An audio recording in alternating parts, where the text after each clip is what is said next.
and good day everyone. We are from Group 4. We'll be presenting our case study presentation, which is about Padini Holdings Berhad. Before we start our presentation, let me introduce our team members. Starting from the left, we have Fatin Anis Izati binti Roslan, Siti Nurbalkis binti Abdul Rahim, Yasina Dania binti Asmapi, Nurul Naziha binti Azizan, and Batrisha Husna binti Shari Simran. Assalamualaikum. My name is Nurul Naziha binti Azizan. I will quote the company background of Padini Holding Berhad. Padini Holding Berhad, founded in 1971, is a Malaysian fashion retailer known for its extensive collection of clothing and accessories.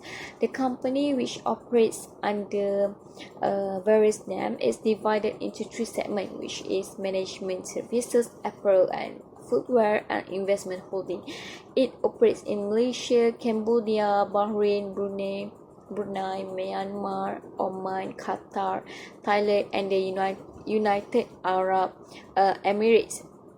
Padini's business also emphasizes vertical integration, ensuring cost effectiveness and quality control. And the company has won numerous awards for its commercial success, brand strength, and contribution to the retail sector. So today we will go through with the we will review the financial position, and I will pass it to the next presenter. So for the first ratio on financial ratio of the Padini Holding Berhad is, as you can see on the slide, is liquidity ratio. So what is liquidity ratio? Liquidity ratio is to help the company to do the analysis, which is to determine whether the company can fulfill their current liabilities with the current asset.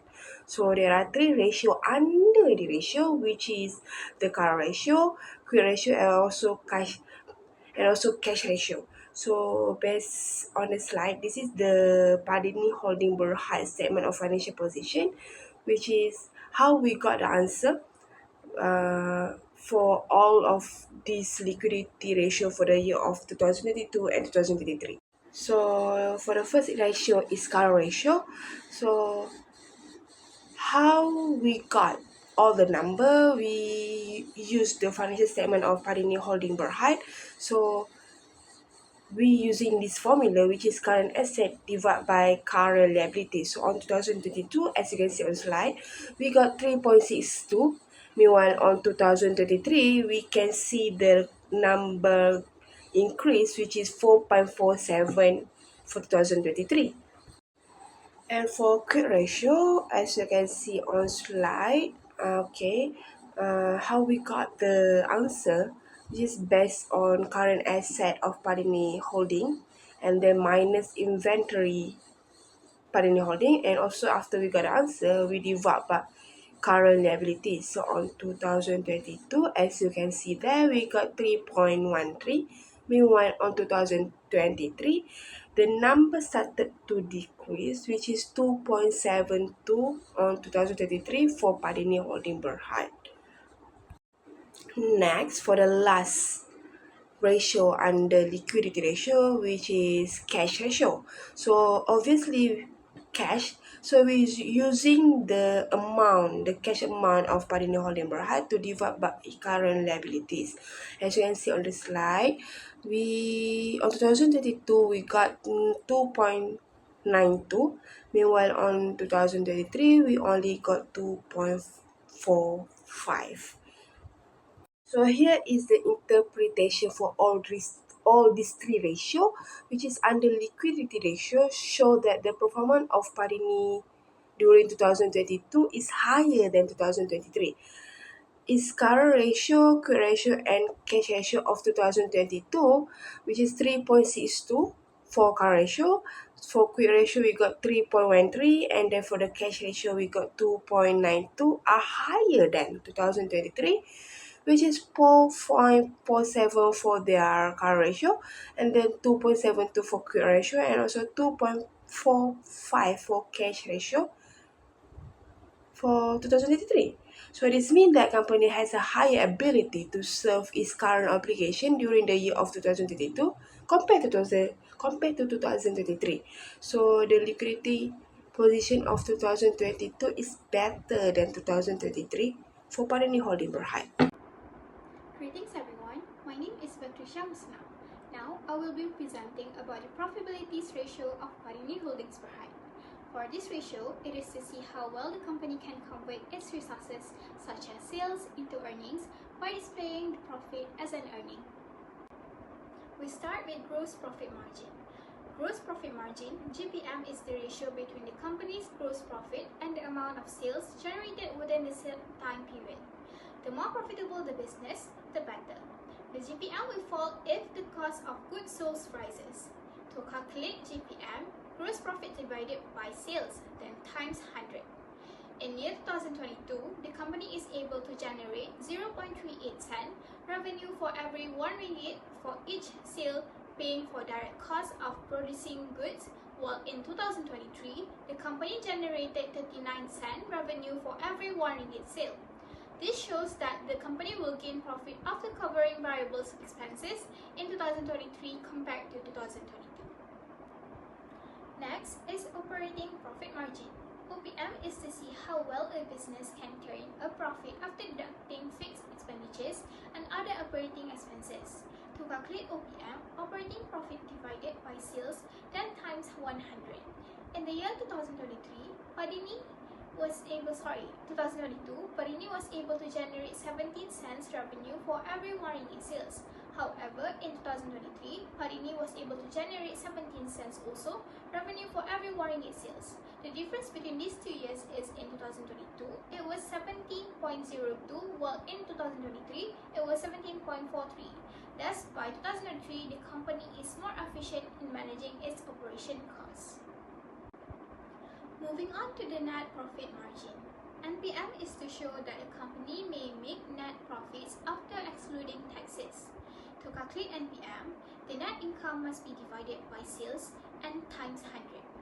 In 2022, Padini was able to generate 11 cents profit for every 1 ringgit for each sale after paying for all expenses.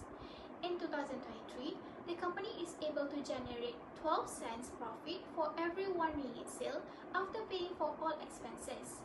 Thus, 2023 reflects a company's overall financial health and its ability to generate profit from its core business activities.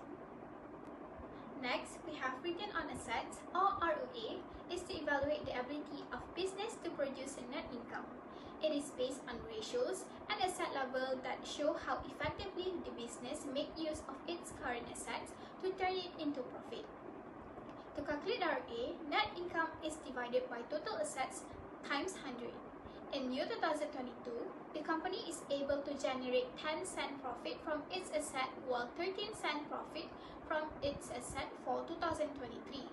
Therefore, a company's overall performance in cost management and strategic asset utilization is better shown in 2023. Lastly, we have return on equity, ROE, to determine the profit on capital that shareholder is entitled to. A company's highest and lowest stock prices can be determined by looking at its financial performance. In 2022, Padini was able to generate 17 cents profit for 1 ringgit each shareholders' investment. As for the year 2023, the company is able to generate 21 cent profit for every 1 ringgit for each shareholders' investment. The reduction 2023 from 2022 of Padini Berhad is due to reduction in net income and shareholders' equity. This shows that the company is more efficient in generating profit for its shareholders in 2023 compared to 2022. That's all from me. Thank you. Okay, the next one is efficiency ratio. So based on Canton 2021, the efficiency ratio is a measurement of how effectively and efficiently a company utilize its asset. So efficiency ratio, also known as activity ratio or also asset utilized ratio. So if the company does not fulfill or does not fully utilize its asset, it might become risk to the business or to their company. So there are there are four elements in the efficiency ratio, which is inventory turnover, total asset turnover, receivable turnover, as well as fixed asset turnover. So as a result, you can see on the slide, this is the result of efficiency ratio for Padini Holding Berhad for 2022 and 2023. So for the inventory turnover is about how much the inventory turnover on the company. So how we got the answer is based on this formula, which is cost of goods sold divided to inventory for 2022 and 2023. So as you can see on slide, on 2022 we got 4.91 times per year, and then for 2023 we only got 2.55 times in that year. Net total asset turnover. So how we got the answer is based on sale on the statement of the Padini Holding Berhad, and then we divide to the total asset. So on 2023, as you can see on the slide, we got only 0.9 times for the total asset turnover, and meanwhile for 2023, it's have a little bit increase than 2022, which is 1.09 times for 2023.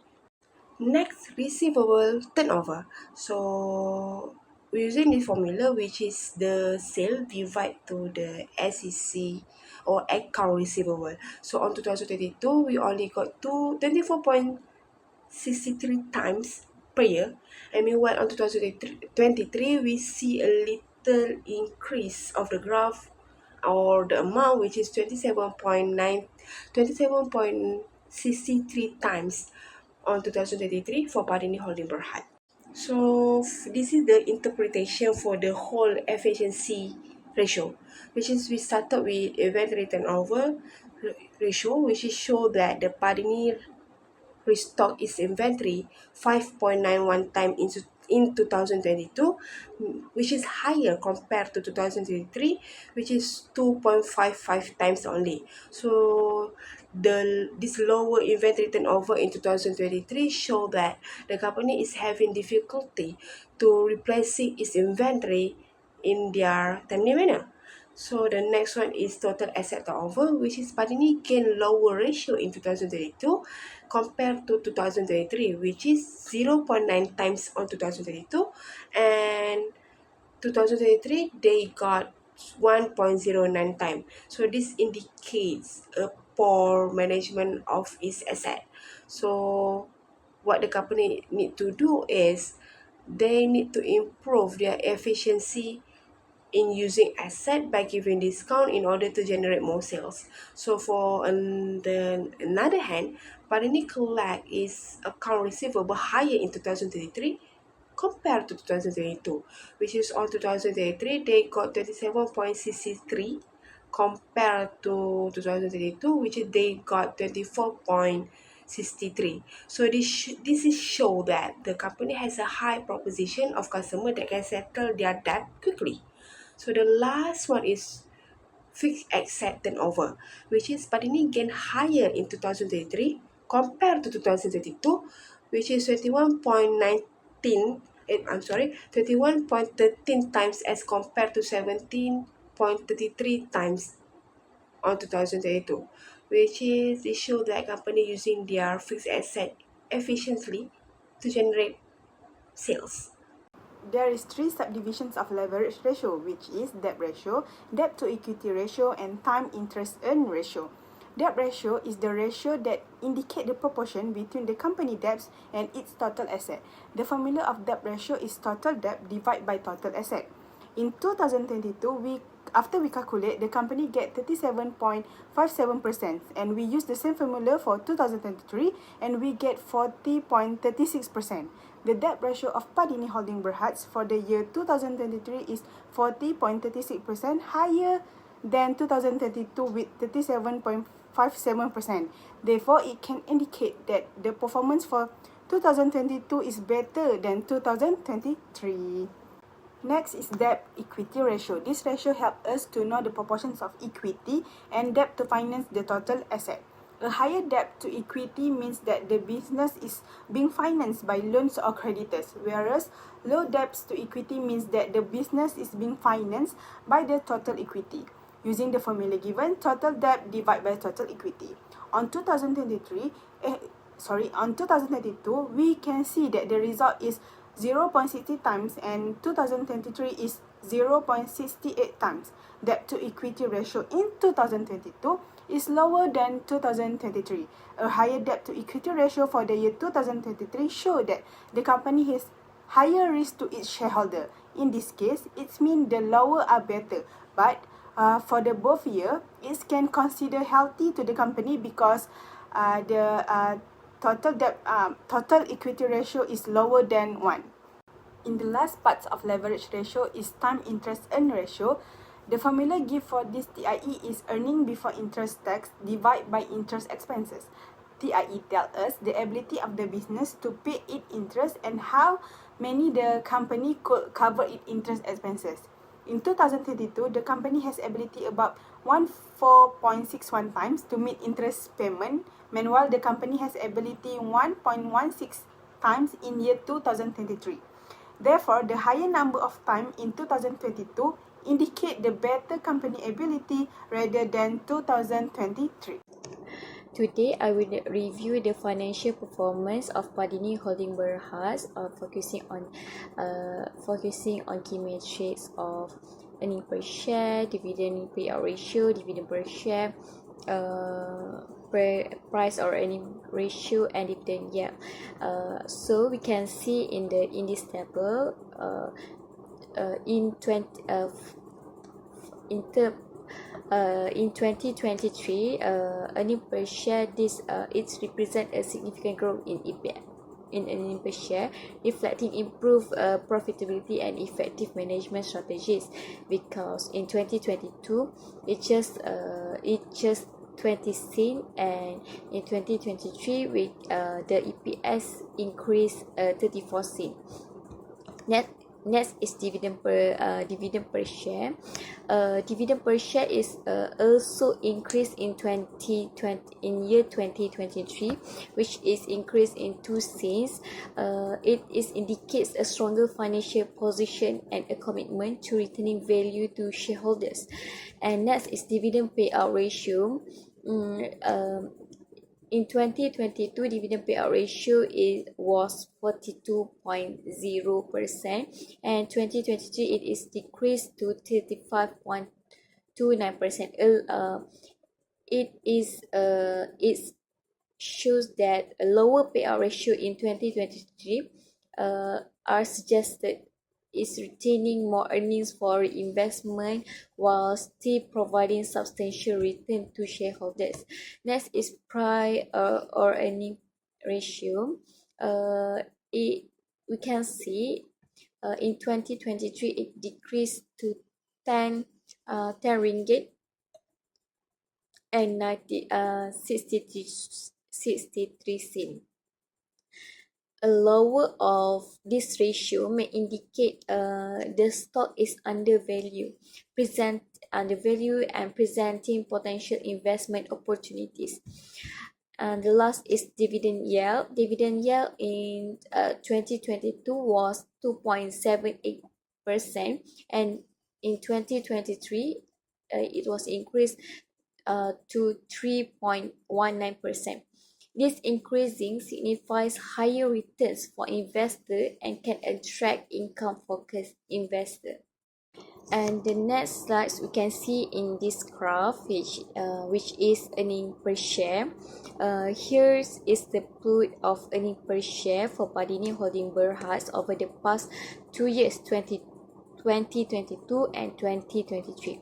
As illustrated, we can see the earning per share are increased from 20 cent to 34 cent. 23 cent to 34 cent in 2023. This represents a significant growth of approximately 44.5%. 0.56% in EPS, reflecting improved profitability and effective management strategies. So, Padini Holding Berhad has shown robust financial performance over the past 2 years. The company has improved its profitability, increased dividends, and maintained a strong dividend yield. These positive trends can enhance investor confidence and suggest potential for future growth. So that's all from me. I will pass to the next presenter.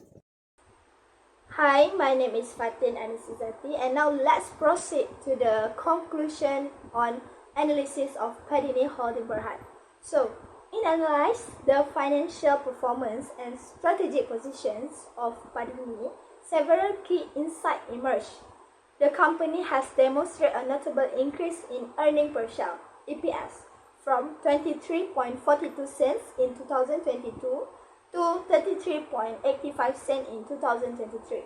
This reflects the improved profitability, operational efficiency, and favorable market conditions, indicating robust financial health and effective management practice. Padini's ability to generate 0.39 cents revenue from every 1 ringgit in sale in 2023, up from the 0.38 cents in 2022. Showcase its efficiency in converting sales into profit after covering variable expense. Additionally, the company has been improvement in both in operational profit margin and net profit margin, which are crucial indicators of its operational and financial performance. The upward trend in EPS, combined with effective cost control, has bolstered investor confidence and made the company more attractive to income-focused investors due to the potential for better dividend distributions. Overall, Padini Holding Berhad's strong financial health and strategic management position it well for future growth and expenses. Thank you.